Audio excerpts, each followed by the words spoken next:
Welcome to 2 Minute Horror Reviews, where every week I quickly recommend a different horror movie, say what it's similar to, and tell you where you can watch it for yourself. Frankenstein's army takes place in the dying days of World War II, when a battalion of Russian soldiers are lured into the secret lab of a deranged scientist and are forced to face off against an army of horrific flesh and metal war machines.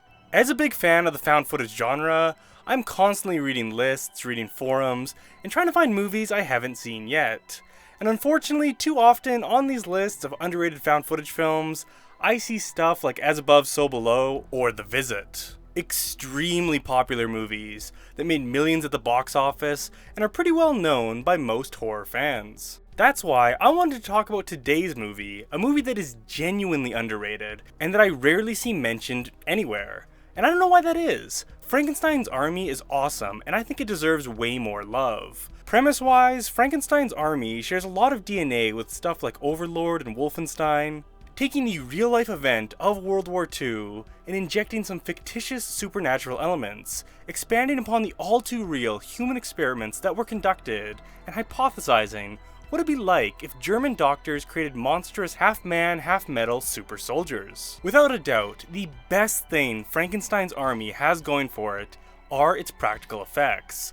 Often found footage films are criticized for being low budget or looking cheap, but the effects here are the complete opposite. They are incredible, they look outstanding. As the Russian soldiers trek deeper into the mad scientist's lab, they uncover some really gnarly and creative looking monsters. It reminds me a lot of video games and final bosses, as with each corner the soldiers turn, they uncover a new, unspeakable abomination. Honestly, just seeing these human hybrids is worth the price of admission alone.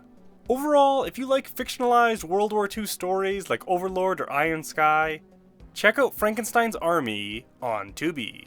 If you haven't already, please subscribe to my channel, Horror Flicks with Nick. Twice a week I post horror reviews, commentaries, and short recommendations for horror movies you should watch on Netflix and other streaming services. Thank you all for watching this week's recommendation. I'll see you all back next week for another.